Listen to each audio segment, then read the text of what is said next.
Please stand for the pledge. I pledge allegiance to the flag of the United States of America and to the republic for which it stands, one nation, under God, indivisible, with liberty and justice for all. Almighty and everlasting God, who presides over all things in heaven and earth, come and preside over these deliberations so that those that make the decisions may be guided by your wisdom.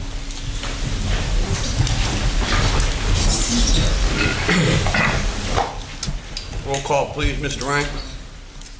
Mr. Brooks. Here. Gilbert McBride. Present. Mr. Merritt. Here. Mr. Barrett. Here. And Mr. Belusko. Here. Also in attendance tonight is Administrator Rick Kaczynski, Deputy Administrator, City Attorney Tim Henry, Assistant City Clerk Catherine Payne, and Administrative Assistant Lisa Sanfilippo.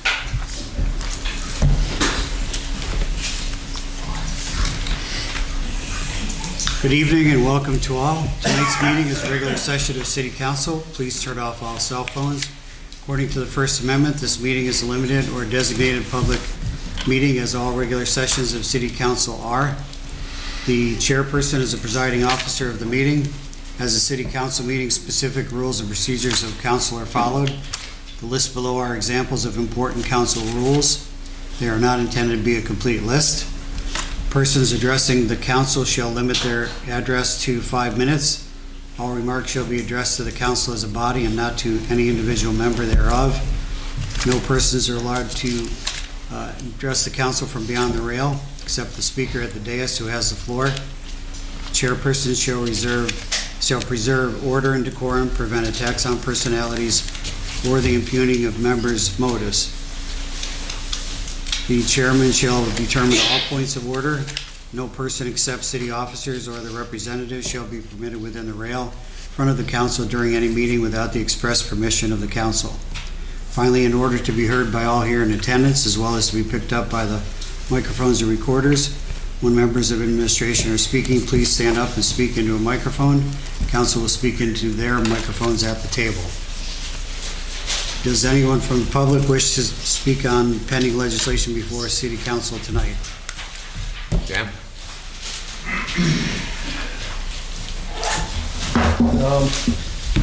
First, I would just like to comment on the appointment of Jean Brody Drewby to the Shade Tree Commission. I don't know if she's present tonight, is she? I guess not. Well, I would, I don't really know this person. As you know, I'm acting chair, if you could call it that, of the Shade Tree Commission. I've had 2 or 3 other people interested. There's a possible vacancy coming up on the Shade Tree Commission, and I would ask council if it's possible to at least hold off. Again, it's nothing personal. I don't know the person. I'm sure she's very worthy of being on the commission, but I would ask council, if possible, to hold off on the vote until perhaps myself and other people on the commission could talk to her, and to see how many, and perhaps wait till the change in the administrations, because we do have some flexibility in terms of how many people are going to be on the commission, but there are 2 or 3 other people who were on the previous commission whom personally I would like to see appointed. And they've had, one is a certified arborist, and we need that kind of a expertise on the commission to make it work, to make it viable. So if it's possible, I mean, if you could at least put it off till the next meeting, that would be, a good thing.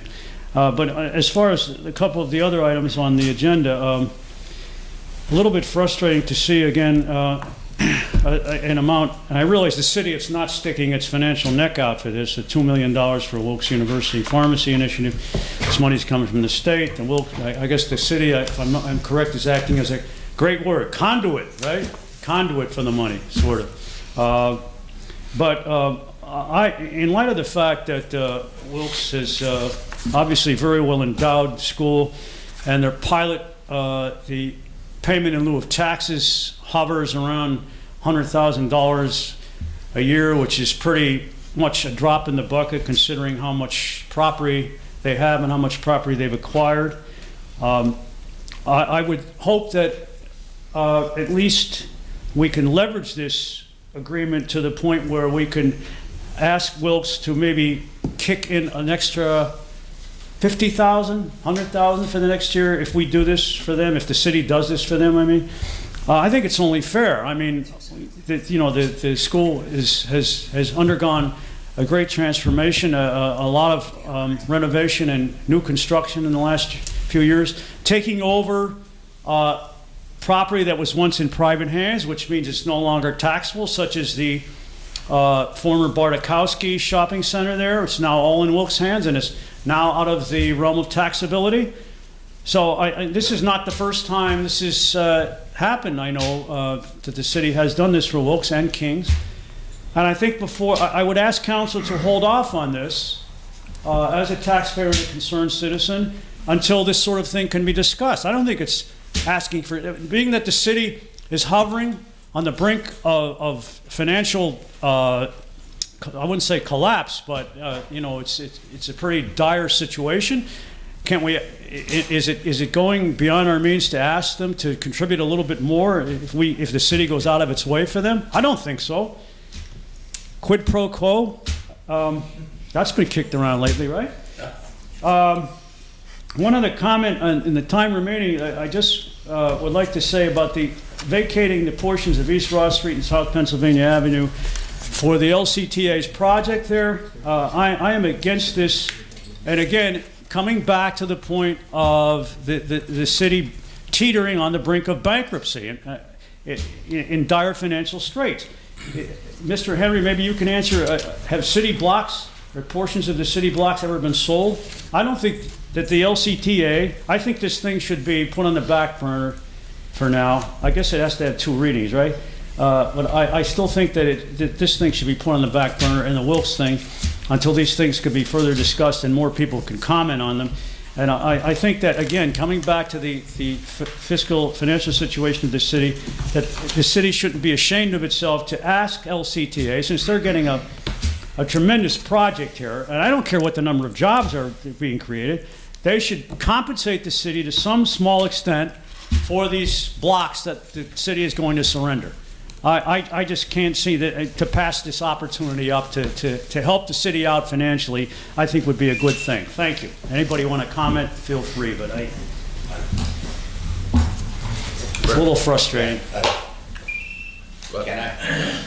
Let me start with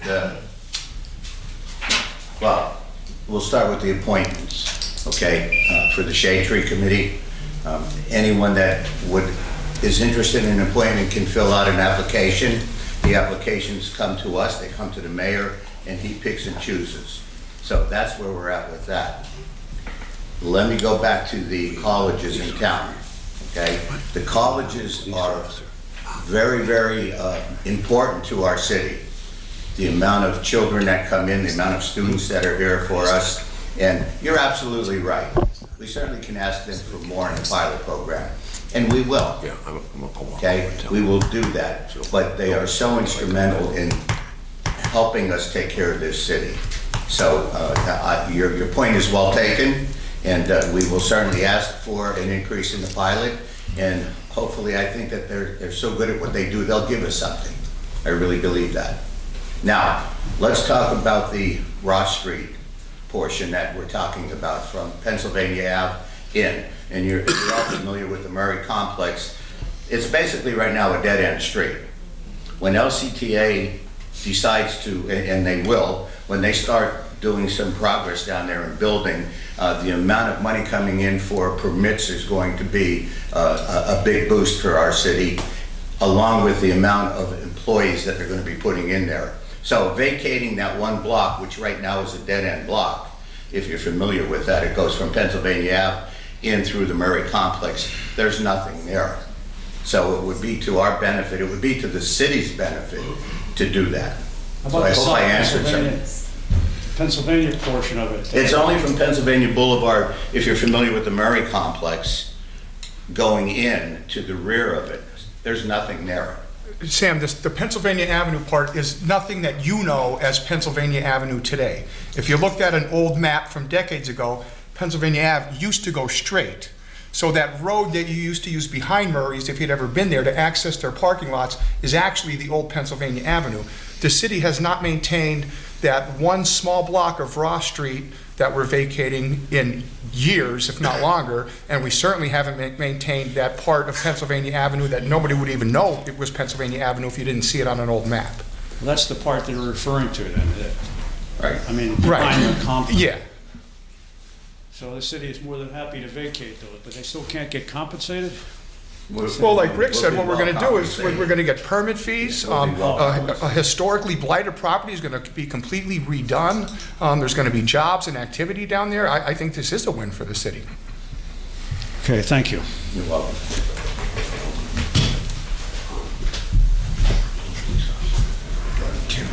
Just play it, Papa. Put historic You'll get me the phone now. We already have enough problems, you and I. You got a lot of work to do these next 4 years. Does anybody else wish to speak on pending legislation?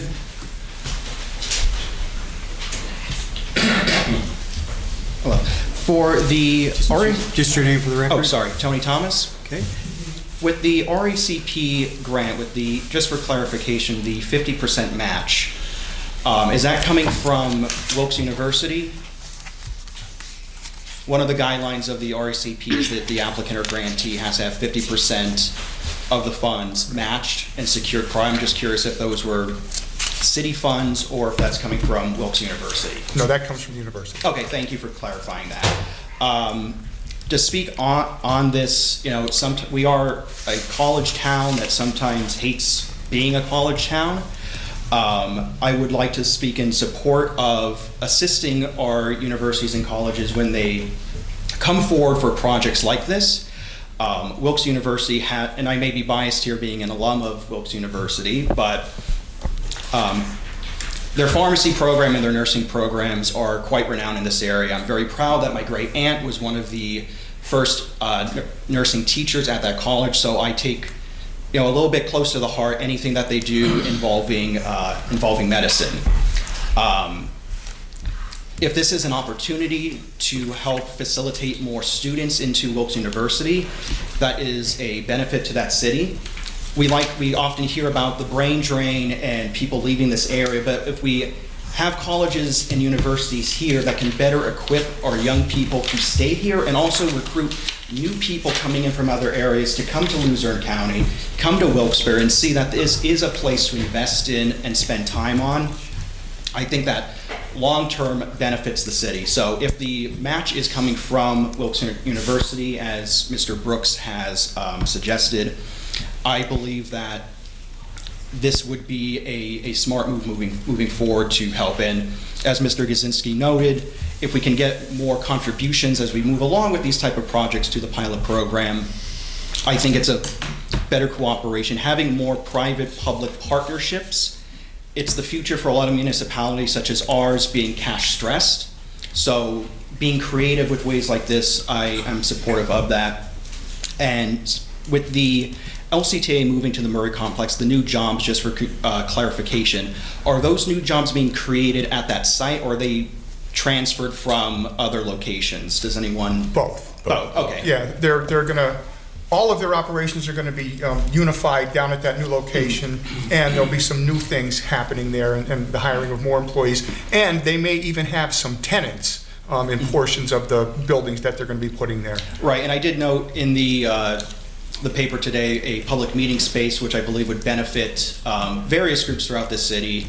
And one thing to also consider too, on that matter, these are people who are going to be close to the heart of downtown, investing in local businesses. So that's something that I believe is a positive with this type of project. Thank you. Thank you. Anyone else like to speak on pending legislation?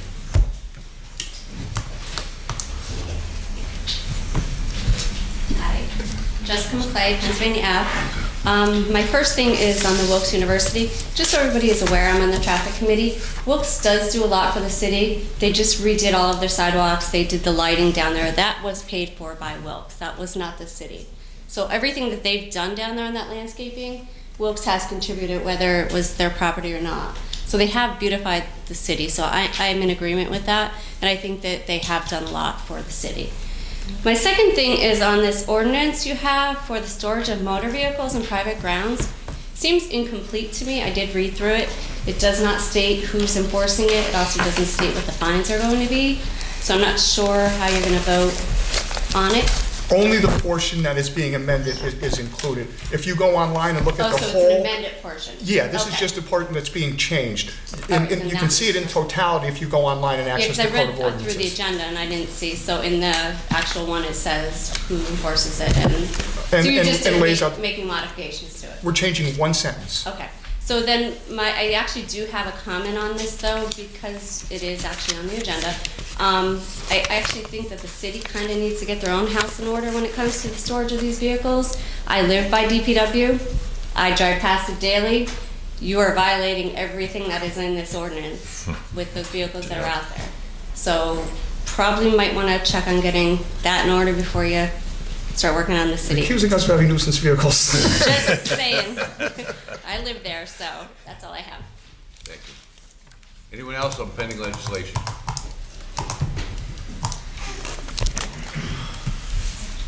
Mark Shaker, West River Street. In the articles about the Wilkes application, it says the money was made available after other projects didn't come through. What were those other projects? Was there nothing we could do that was actually in the public benefit?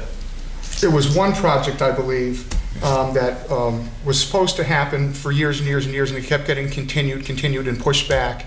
And that was the project that was going to be on Wilkes-Barre Boulevard, the bottling house that was going to be converted into like a multi-use space with residential and some commercial. And, you know, at first it was when the economy took a slide back in 08 or 09, whenever that was, and every year there just seemed to be a reason where they couldn't get it up and running. So the mayor decided, since we have other projects that are ready to go, he wanted to have that money transferred from there to these different projects. But I believe it all came from that one project that was going to be at the bottling house on Pennsylvania Avenue. I mean, on Wilkes-Barre Boulevard. All right, thank you. Anyone else? Pending legislation. Chairperson, if I may, before the vote, I have a question myself. Oh, I'm sorry. Wait, John. I can. Okay, John. John Tohosky, Almond Lane. I want to speak about, I don't want to say vote no for this Wilkes project. I just wanted, you know, I always want to note when these things come up that they only give us $100,000 in pilot program, for the pilot program, and that just doesn't seem like it's enough. You know, think about it like this. What do they pay more? Do they pay their university president more, or do they make pilot pay the city? Which one is more money? You know, that's something you guys got to think about. They're probably going to pay one employee more than they're going to pay the city for their, you know, for the taxes that they should be paying. I just think that the school is, you know, they're cheap. They really need to come through. They could put money into their own police department to protect their students on campus, but they won't put any money into our police department to protect their students off their campus. So, you know, the university, I appreciate that they bring business into town, and I know that they're helping, but they really need to step up and help us get police in this town. You know, that's where they should be helping.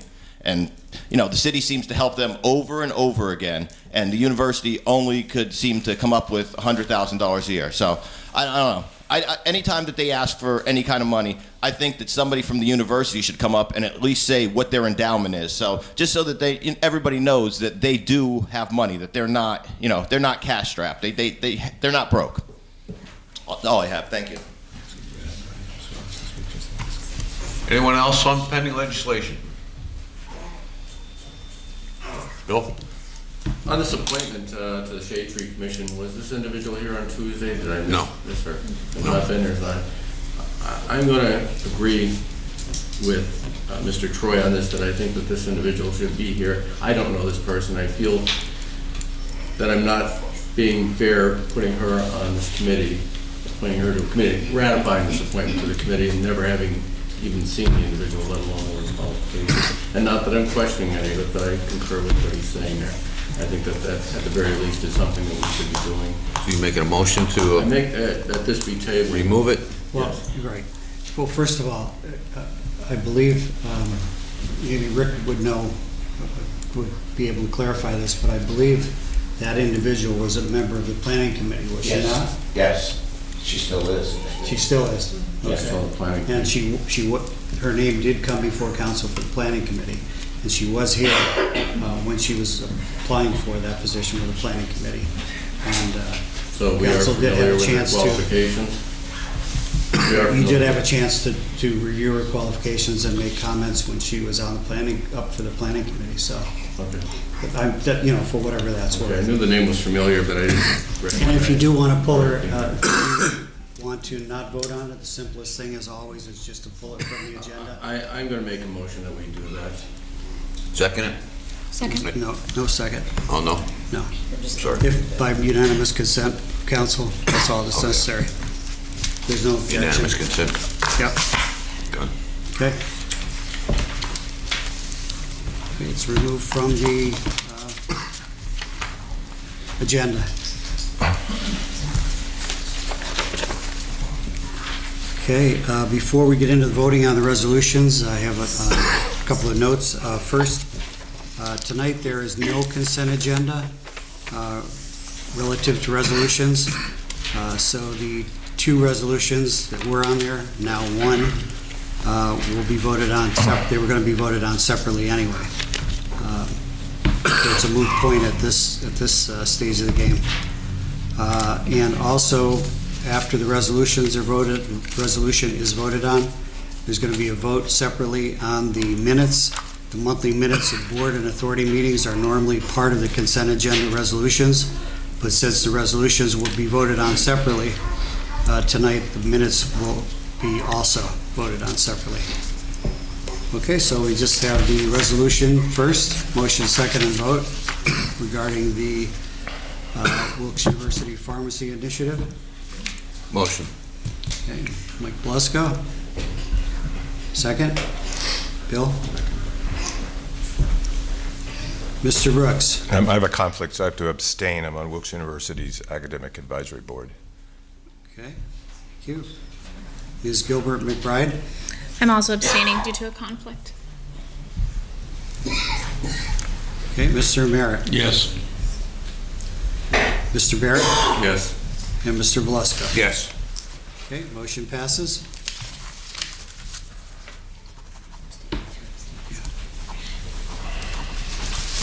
And next we have the minutes.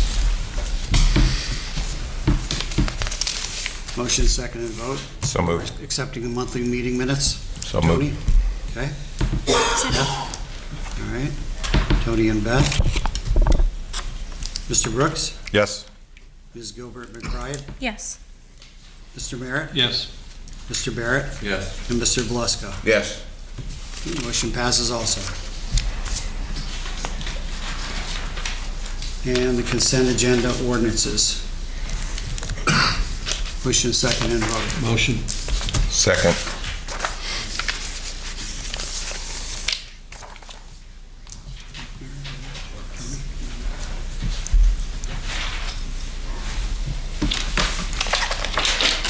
Okay, Mr. Brooks. Yes. Ms. Gilbert McBride. Yes. Mr. Merritt. Yes. Mr. Barrett. Yes. And Mr. Blusko. Yes. Motion passes. Is this? Yes. This is a resolution.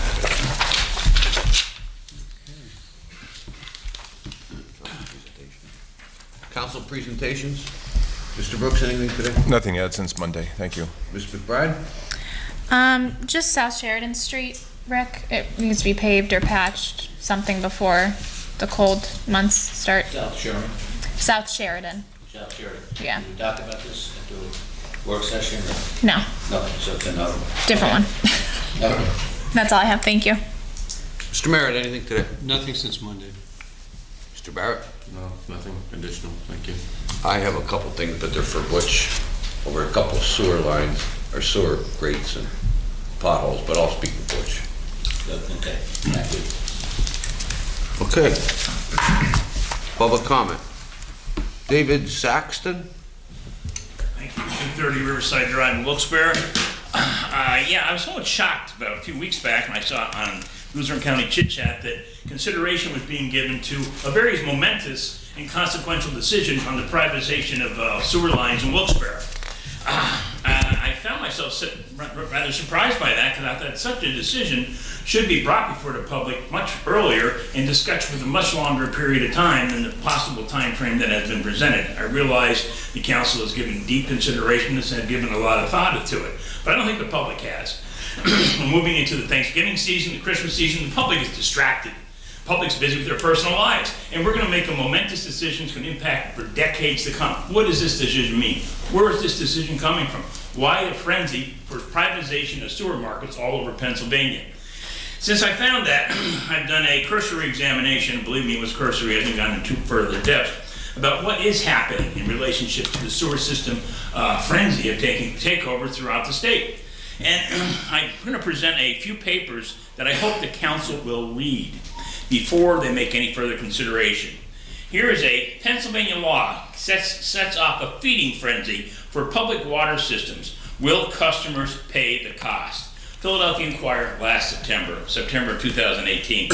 It seems that it's awful tough to keep track of the goings-on in Harrisburg as well as the goings-on in our city and the goings-on in Washington simultaneously. No wonder everybody's very confused.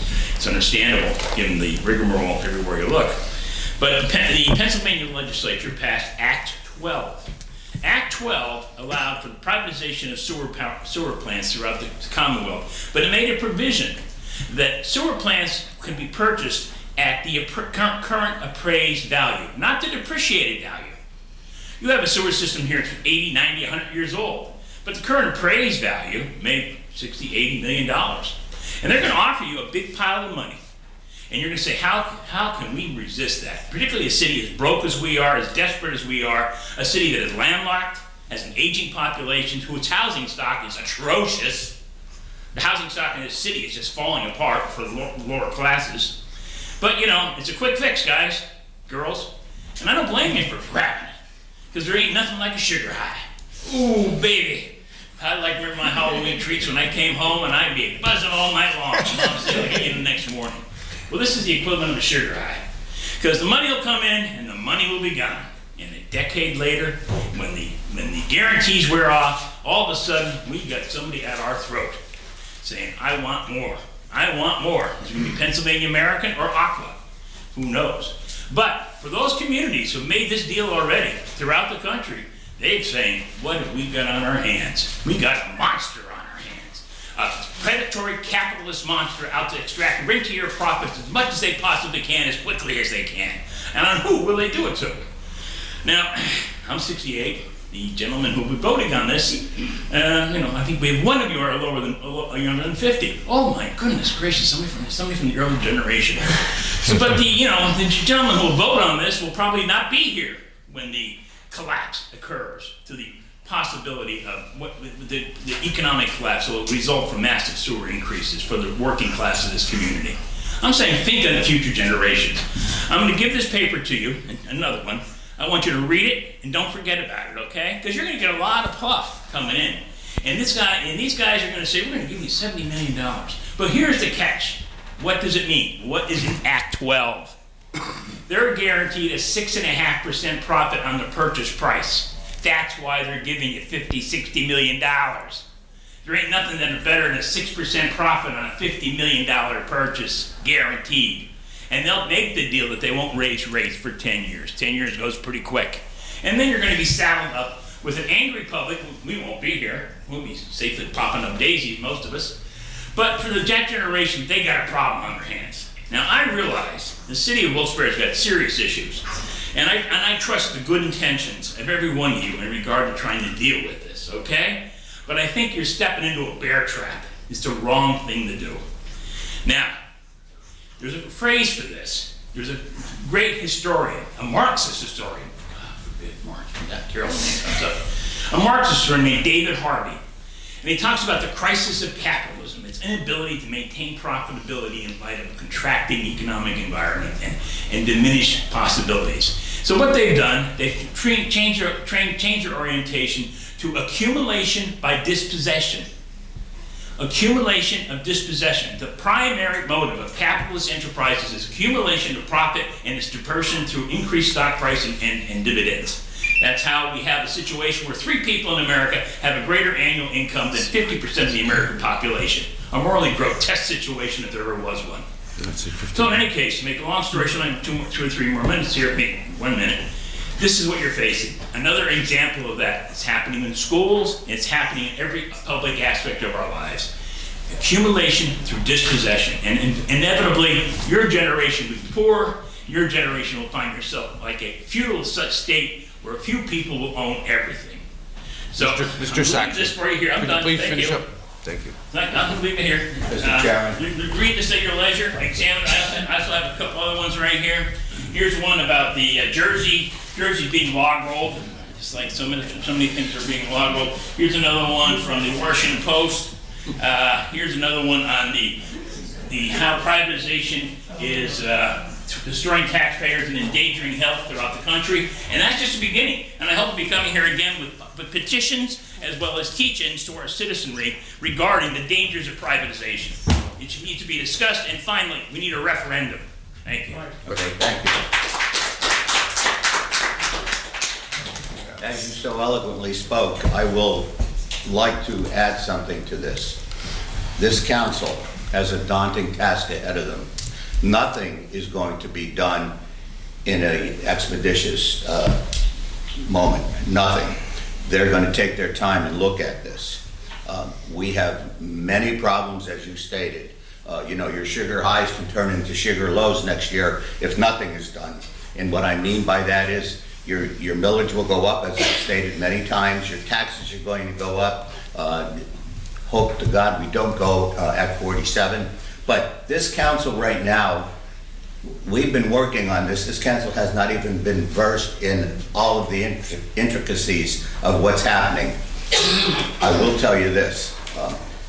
We are having a public meeting, a public forum on the 19th at our work session.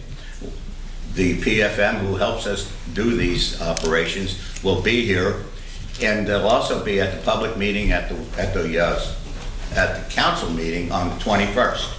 And anyone is welcome to come and state their opinions. But right now, I will vouch for every one of these people that are up here that are on council. There's some things they know. We still need to meet and talk with every one of them. And there's numbers that, this is so intricate with the highs and the lows and the numbers and there's just so many moving parts, as I've always said to this. So I appreciate what you're saying. In the defense of everyone here, they need to see a little bit more about it. We're going to be as transparent as we could. Come the 19th and the 21st, everyone's welcome. I do believe in the good intention of all the councilmen on this issue. We absolutely believe that. Yes. Thanks very much. We need to do what's right for the residents and what's right for the city. Our pensions are suffering. We don't want taxes to go up, as I said. There's so many moving parts. Thank you. You're welcome. Darren? I actually want to thank you for standing up and talking about that, because I think that you brought a lot of good points to light and a lot of things to think about. So when we went into the early intervention program, initially I was against the refinance of our debt, but somebody told me that you have to trust the professionals.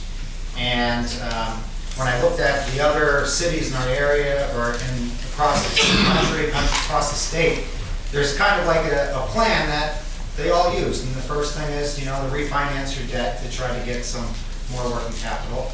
A second one is trying to renegotiate contracts with your unions. And then the third one is monetization of assets. So they ask, why should we be in the poop business? Or why should we be in the transfer of water business? Why don't we concentrate on the services that we need to provide to our citizens? And monetization, that could mean you're going to sell the assets or you're going to lease the assets. So I think it's good that you brought that to light, that there's different options that we may have. But the idea of inaction, I don't think is feasible, because then that would lead us into a state of Act 47, that the state takes over and we're no longer in control of our own decision making and our own destiny. So at least at this point where we can decide who we sell it to, we can decide what we get for it, we can decide how we want to transfer that asset in a lease or a sale. But if we do nothing, then the state comes in and we no longer have that option of control. So I think it's very good that you bring those things to light and that we make a very careful decision, but I think that we have to do something in that direction. Thanks, Dan. John Sahoski.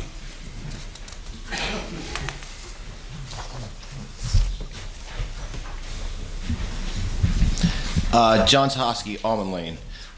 First thing I want to bring up, I was saying Wilkes should give the city more money for police. Now, I can understand why they'd have a problem with it. The police car that's over by the Turkey Hill, right over here, now I don't know how long. I'm going to go check to make sure it's still there. There's been a bucket on top of that police car that's just been sitting there for weeks. So, what are you guys really doing? Like, that's that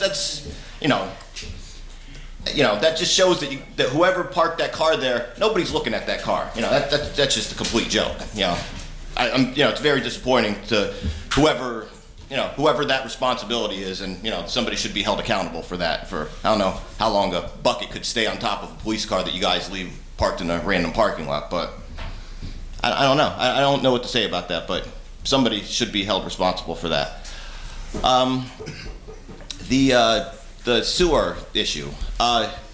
This really scares me because I don't think that you guys should really sell to a private company, and I'm not a fan of how the authorities are run and how you vote for those things, but that is a lot more accountable than a private company would be for for our taxes. They'd be able to raise, I guess, our rates whenever they'd want, I guess, at some point, and that's really going to affect the younger people in this room. I counted. There's probably maybe 10 people under 40. We're the ones who are really going to bear the brunt of this. 5-10 years, you get a few raises, but years and years that's going to compound. And my family's had a house in the city, they had one specific property since 1950. I'd like not to be nickeled and dimed out of our properties, because a private company gets a hold of something on top of everybody else raising taxes.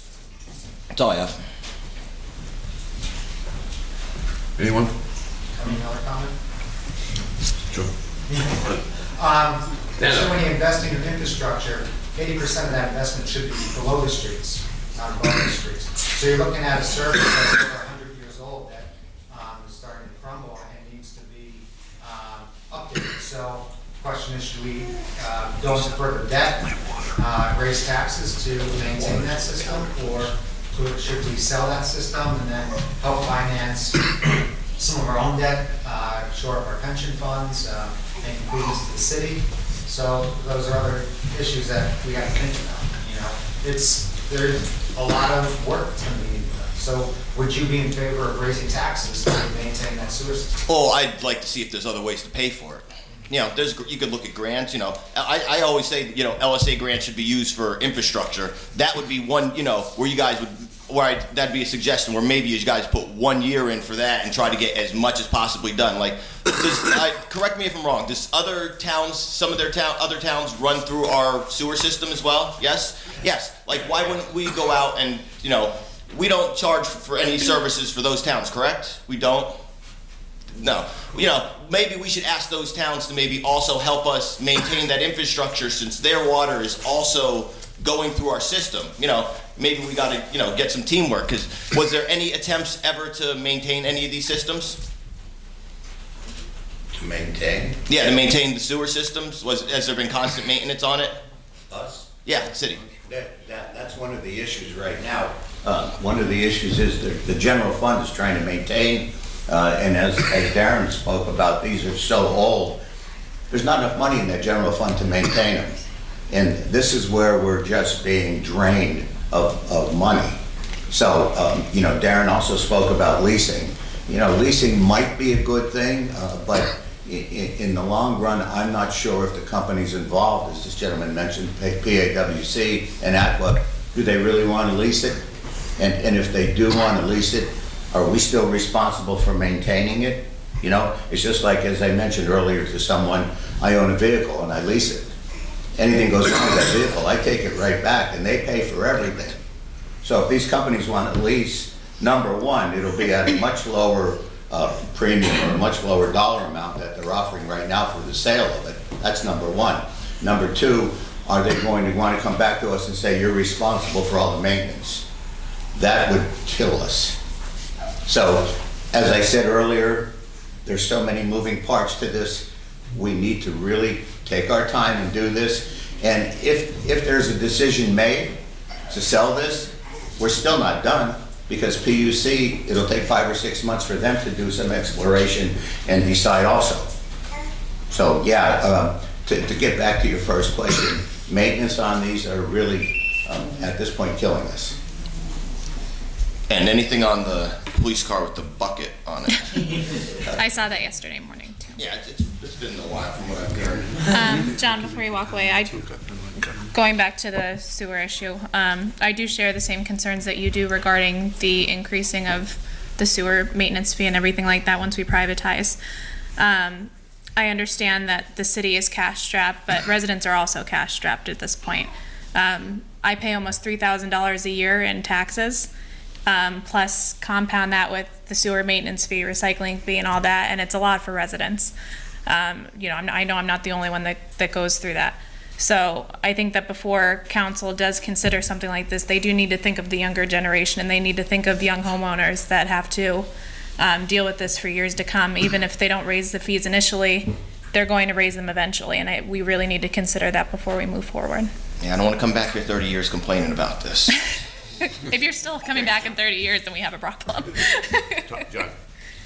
Also, John, regarding your question whether or not council or the city ever looked at charging neighboring municipalities that use the system, there was a Wilkes-Barre Sewer Authority at the end of Mayor Layton's term that was passed, and the ordinance was passed to form that.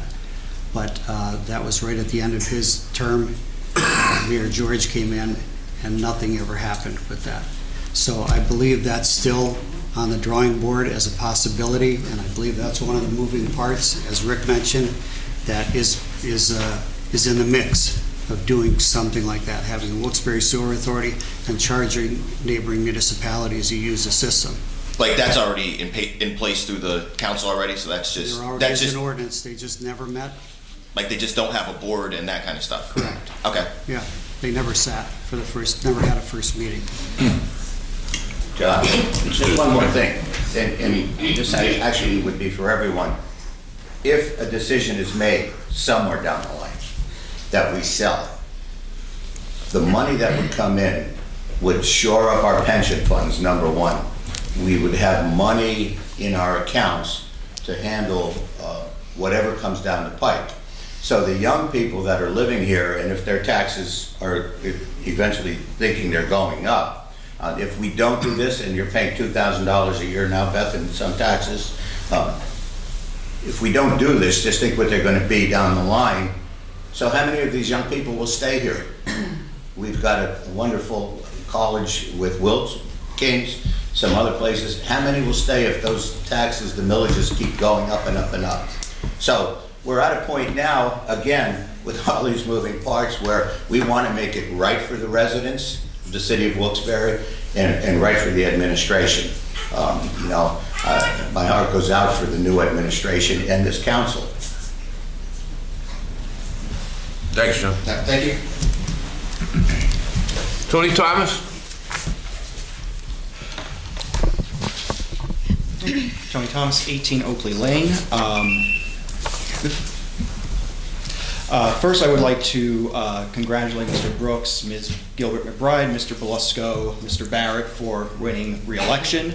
Thank you, Mr. Mike Merritt, for your service in District E all these years, and congratulations to Mr. Marconi for a hard-working, hard-fought campaign. Look forward to having you on council. Which brings me to my first question with the sewer line. In the Times Leader earlier this month, Mr. Gazinski was quoted as hoping a deal would be done by the end of December. Now, this perhaps may have changed with the meeting being put on the books for the 19th and the 21st. However, this is not a decision that should be rushed into a decision by the end of December, especially considering we have Mayor-elect Brown, who should have input on this issue, as well as Councilman-elect Marconi should have input on this issue. So we should not be rushing to make a decision by the end of 2019. This should be a multi-step process. Speaking to other people, we need time for more public comment on this issue to make more people aware of what is going on and aware of the impact on this. Now, North Carolina has seen a lot of their municipalities sell their sewer lines. One of the companies that they have sold to is Aqua North Carolina, which is a subsidiary of Aqua America. To say the results for these municipalities have entered agreements with this Aqua America subsidiary, saying it would be disastrous would be putting it lightly. What they have found is residents have little means of resolving complaints with the authority due to issues with poor flushing of lines, issues with water, other issues with sewer lines such as breakage, so on and so forth. They are directed essentially to call centers. So there is no longer a means for citizens to actually have input and have complaints to when these private companies are holding our assets that we're selling to them. At least with the city having control, the public can let their voices be heard and actually be heard by not somebody who's in a call center somewhere.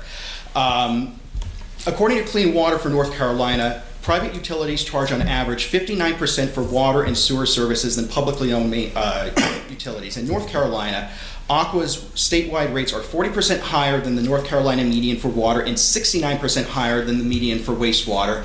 And I'm sure in Pennsylvania, in this great Commonwealth, you'll find similar numbers that rates would be higher. Mr. Kaczynski and Mr. Snyder brought up the possibility of doing a lease. I think that needs to be considered as well. That needs to be on the table as well. We also need to think outside of the box for other revenue and funding sources. We have to ask questions such as, will the city have the ability to terminate this deal if there is rampant poor service from this privately owned utility company maintaining our sewer lines? Will we be able to terminate if they rise rates to such an astronomical level where people are thinking of leaving the city, where they figure, why bother? We'll move to Kingston, we'll move to 44, we'll move to Plains. With part of the sales, I understand the need to shore up the pension fund since the shortfall there is a disaster, but are part of the funds from this sale being generated, is there any consideration for using those to make improvements to the sewer lines, to modernize any aspects of the sewer lines? Because in many of these municipalities that have sold their sewer lines and they get their money, they're not applying it to actually fix and maintain their sewer and wastewater lines. I would urge council to take their time on this matter and let our incoming mayor and our incoming council member time to weigh in on this matter. This should not be something decided in the equivalent of Congress, a lame duck session. Thank you. Tony, I'm sorry. I do agree with you. The new administration, I want their input. This is not going to happen fast. That I guarantee you. And the public's going to have plenty of time to comment on it. I don't even know if it's going to get done, but I want the new administration to come in here, take a look at it, see what their thoughts are before it comes to us. Thank you. Got it. Anyone else? Okay, as I said earlier, this isn't going to happen by the end of the year. I mentioned that. But let me just say this right now. Mayor-elect Brown right now is more than welcome to join us anytime we have a decision on this sewer system project. Also, Mr. Marconi, more than welcome to. Always the more the merrier, and you're absolutely right. Mayor-elect Brown should come in and know what's happening with this. So that's wonderful. But we know that it's not going to happen. It could happen sometime after January. A lot of decisions need to be made. And also, as I said, the PUC is still going to be 5 or 6 months down the line. And yes, we did mention leasing. We don't know if it's good or bad. You brought up one particular town There's probably many towns out there. If we all do some research and look at the fees in all these other towns, I would say, venture to say that our city right now is probably the lowest in paying some of these fees. So, but I appreciate your thoughts. All right, thank you, sir. You're welcome. Thank you. Lisa Sliker? Lisa Sliker, 180 Cary Ave. I'm not here to gripe about the sewers or the colleges or the taxes. I'm not here to gripe about sewers or taxes or colleges or anything like that. I want to know how we can get a property deemed a nuisance property. We shut bars down because they're nuisance properties. In the past 3 to 4 months, we have had 2 fires in the property next to me. I call the police at least once a week due to noise. They don't pay rent because they've been cut out of Section 8 because they don't pay their rent. Gunshots, 3 to 4 fires. Just this past weekend alone, there's another pile of clothing that's thrown on the side of the house that was set on fire. I grew up in Wilkes-Barre. I like Wilkes-Barre. I love Wilkes-Barre. I don't want to get rid of my house. I don't want to move from my house. That's my own little private Idaho. But I want to know how we can take care of this type of property. Plain and simple. I have an 18-year-old at home who is home by himself. He's an adult, technically. I don't like to leave my house because I have no clue what's going to happen if there's going to be another fire. Supposed arson, but they don't let anybody in. They won't let the police in the property to look at anything. The fire department has been called. They were, I think the last time they were there, they were told that nobody can come in unless they have a warrant. They just wanted to know what was going on, why there was burned stuff on the side of the house. They said that it was from the original fire.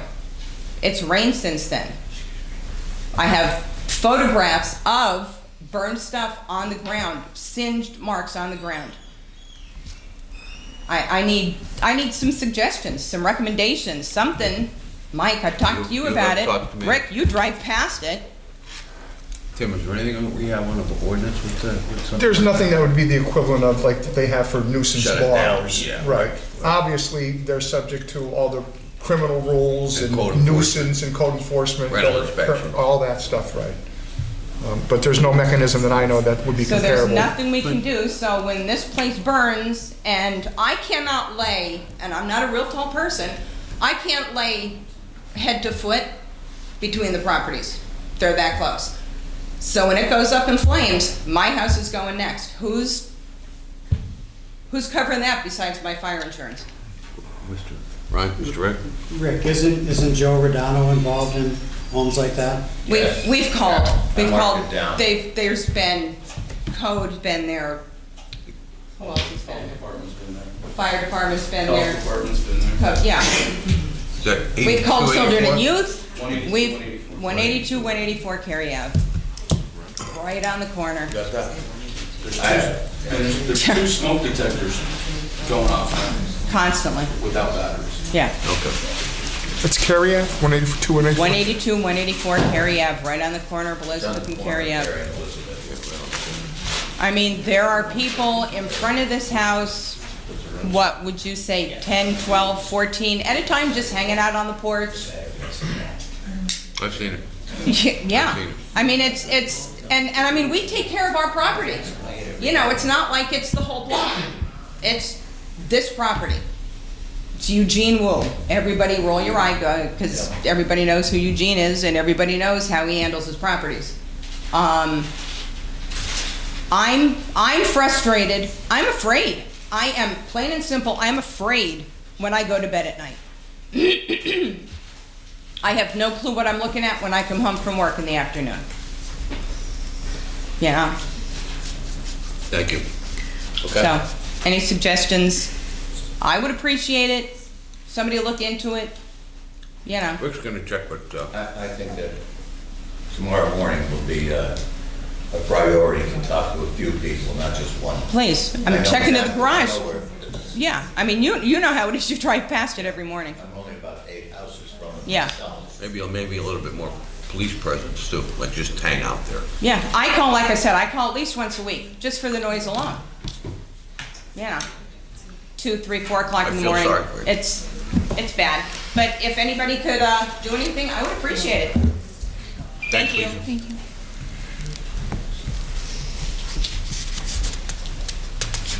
Why does that not say 00? Why does that not say 00 when it's done?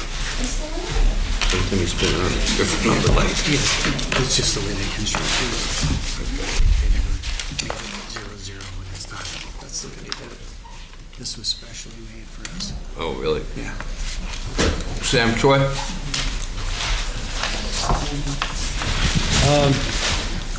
Regarding the streetscape projects that have taken place, speaking from the perspective of a tree commission member, but also a concerned citizen, there's one plan for that King's is doing in the spring, I see.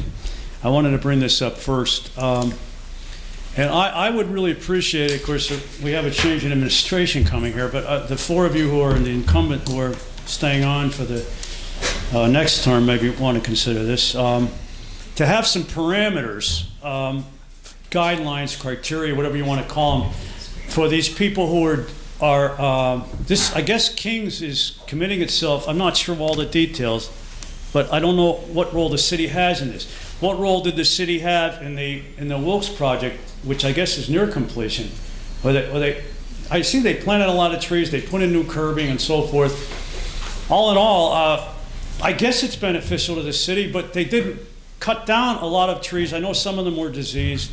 The ones along South Street there, in front of a big apartment complex, 10 East South. I don't think they were diseased. And they put in new trees, which is good, but did those old trees have to be cut down? How much of this, I heard in your area, Mr. Barrett, that the streetscape project up there, according to Tom Rogish, your neighbor, they paved a lot of areas there. They paved over areas where you're supposed to keep tree lawns that you would have to be able to plant trees later, that you'd have to now dig the pavement up if you're going to do that. So my point is that it seems that these contractors for these streetscape projects just do whatever the hell they want.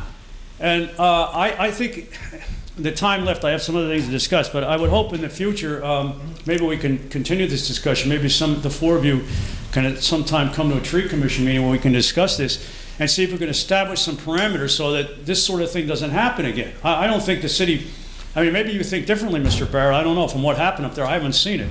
But they lost a couple of trees, or couple of trees unaccounted for, correct?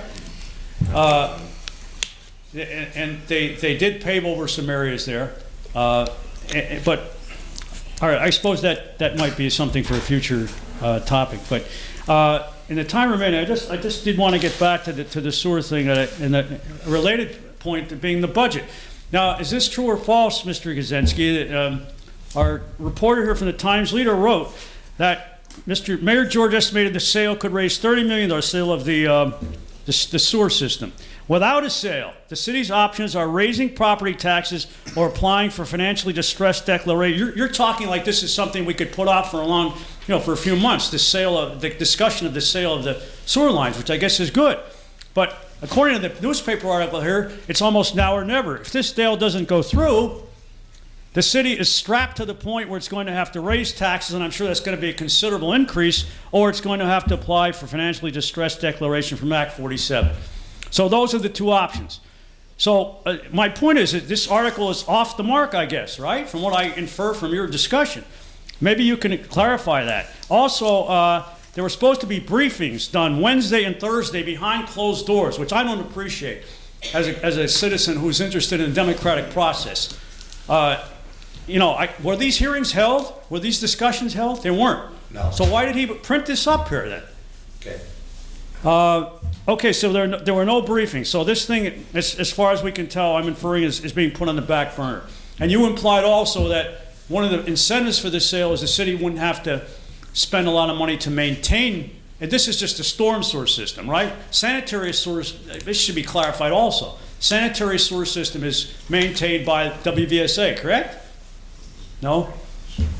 That was my understanding. So when you say the sale of the sewer system, you're talking just the storm sewer, I guess. No, that's not true either. I guess I'm off the mark altogether here. Okay, so it's the whole sewer system, right? For $30 million, I guess. But where is we're spending $50 per household for a sewer tax. I think that should be going into a special, it's going into the general budget as far as I know, right? That's not right and proper. I know the city needs money, but that sewer fee should be put in a separate fund so the sewers can be maintained to the point where they don't have to be, one of the incentives, I guess, to sell the sewer system, not just to raise cash, but like we said, the city wouldn't have to spend the money to maintain it. But that $50 per household or $50 per person is obviously not being put in escrow or whatever in a special fund so that it could be used to maintain the sewers, right? I mean, all these questions arise from this thing. Okay, my last point here, since my time is up. What he said, Mr. Saxon, I think we need more than a public hearing on this thing. We need to have a referendum. This is too important, a decision that's too important for the public. Because if this thing goes through, look at Scranton, the city of Scranton, by the way, and vet what happened there. They know they sold their water supply, I think. They sold their sewer system, and they're still in dire straits financially.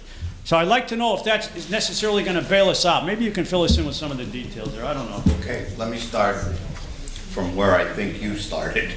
Were we going to have discussions with council? Absolutely. Were we going to violate the sunshine laws? Absolutely not. However, we did not have any discussions with council. If any discussions so this is were one, to be right? made, yes, that was earlier on. You're absolutely right. And then we decided that we shouldn't do that because there's something maybe called an executive session where we don't violate a sunshine law. So we might be doing that. So that's number one. We did not have any discussions. Number two, are we in dire straits to sell? I would say, yeah, we are. However, again, so many moving parts to this, it's going to go past, as Councilman Belisco said, Chairman, it's going to go past January. And we're going to go into February, March, April. What's going to happen in those months? It's going to be a decision that's going to be made by council. It's going to be some public hearings. Your referendum, if you want to do that, that's going to hold it up more. So are we looking at payments one way or another? Absolutely. So taxes are going to be raised. Let me just get this straight. Taxes are going to be raised if this thing isn't. I don't know if taxes are going to be raised. It says here. We have a budget right now that says they're not. Now, with Mayor Lutt coming in, he has the right to change that budget. I don't have that answer. He has the right to do that. What we're all trying to do is get to a point where the city is financially stable and our residents are not hurt beyond. That's all I can tell you. Thanks, Sam. Anyone? Thank you, Sam. Angel Mathis?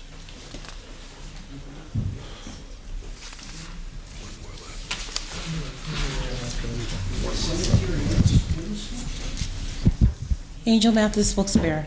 I know I put one thing on there, but I actually have three. The first thing is living in the college area. When you go through the colleges, whether it's Wilkes or King's, the students have a tendency of walking directly in front of your car, regardless to where the crosswalk is. And that's gonna actually lead to either someone being hit or it's just gonna end up being an accident. But now my second thing is there an ordinance that you're not supposed to blow your leaves into the street?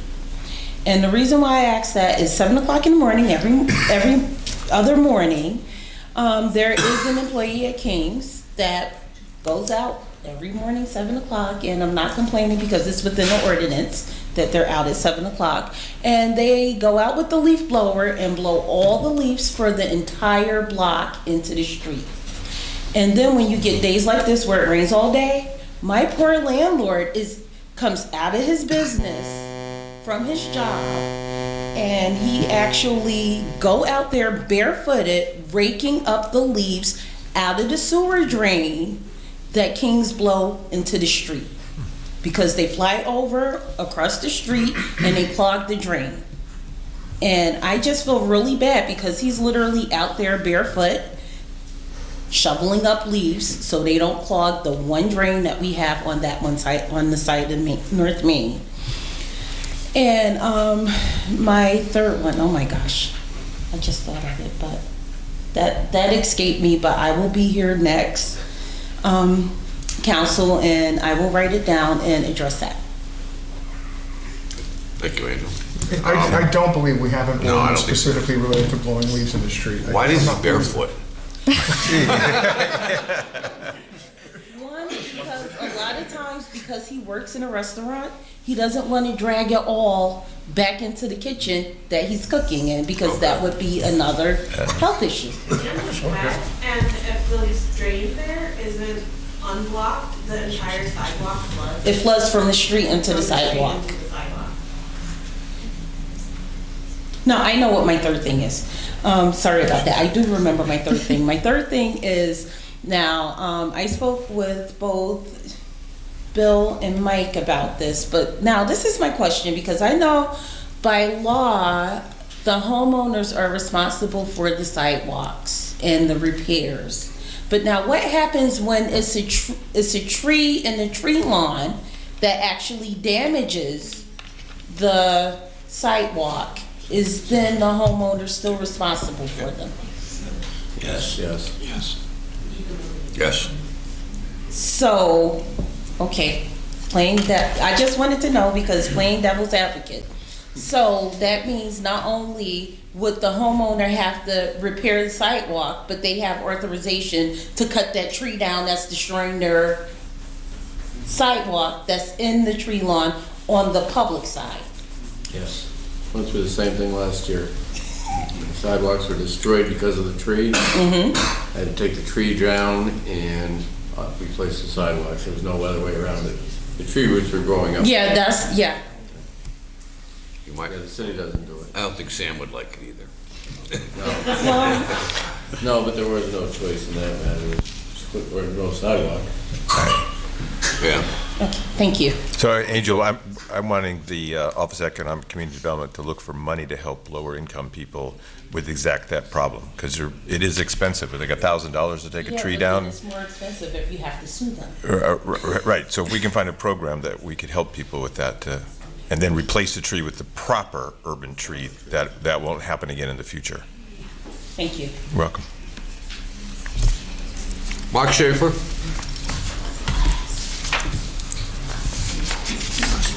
I'd like to, Mark Schaefer, obviously, would like to follow up on the sewer privatization again. I think Mr. Saxton put it really well. Oh, I'm still counting down 40 seconds. Jim, you gotta reset. I think Mr. Saxton put it well, putting it in its most simple dynamic. I understand that it's a short-term infusion of cash, but the whole reason that a private company wants to buy our sewer system is so that they can draw a profit off of it. I don't understand why so many city leaders balk at a tax increase but see no problem with a private company jacking up our fees. Every time that a sewer system gets sold, rates increase. It happened in Middletown, Pennsylvania. It happened throughout New Jersey. As Tony said, it happened throughout North Carolina. Like, this is gonna end up with higher fees, and I don't understand why the city charging the higher fees is evil, but some private corporation charging higher fees is totally fine. The private corporation is gonna charge higher fees because they need to make a profit while the city doesn't. The city can do things for cheaper and more efficiently because they don't have to give money to stockholders the way that a private corporation does. As everyone else outlined, this is never gonna be good for the residents of the city, and we talk about needing the money to improve our sewer lines and maintain everything when we literally just discussed giving $2 million to Wilkes in a grant. Is there no way we can use that grant money to improve our sewer line or maintain it?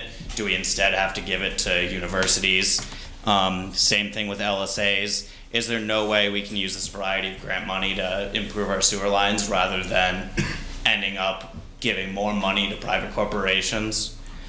Another concern is that in other places where sewer lines have been sold, you've seen water exportation, where they get rights to the local water and they sell it elsewhere. You've seen this with Nestle in Michigan and other places. The basic concept is the company wants to buy our sewer line because there's money there. And I don't understand why city officials see a private corporation gouging us as totally acceptable, but a modest increase in fees to the city as completely unacceptable. So I just would say that we have no control over the sewer lines. Once we sell it, they'll just continue to increase fees, and then for the taxpayer, it'll be much worse in the long term. And that there's plenty of other ways to go for revenue, to raise funds to improve the city infrastructure, and that this is just a bad idea. Thank you. Thank you. Everything? Anyone? Can I comment on that again?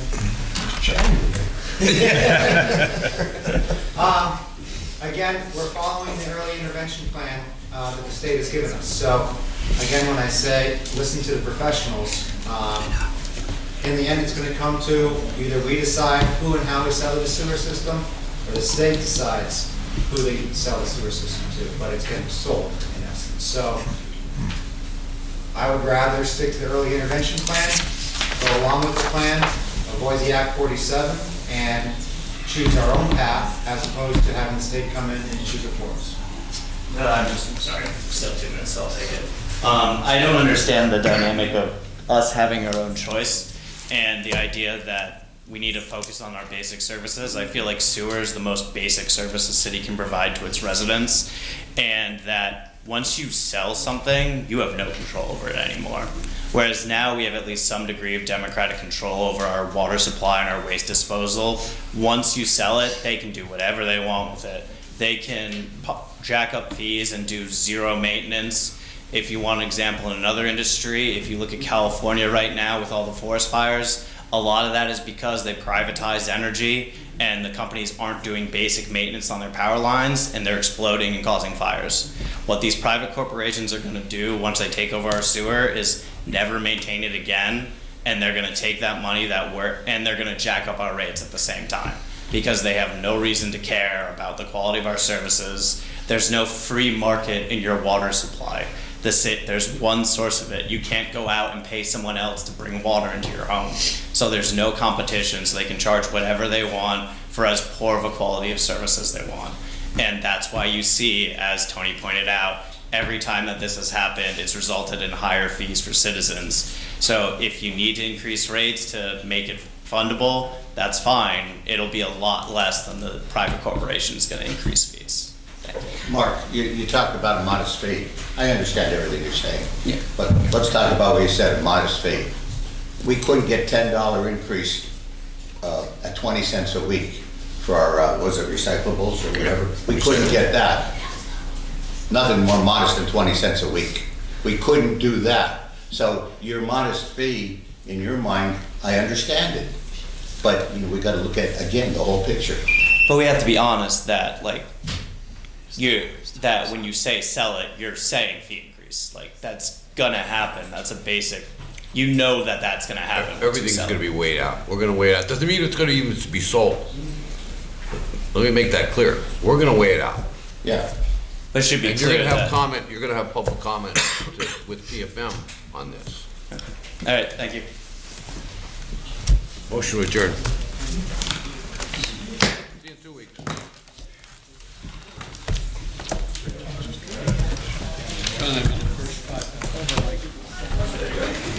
And don't fall on my car.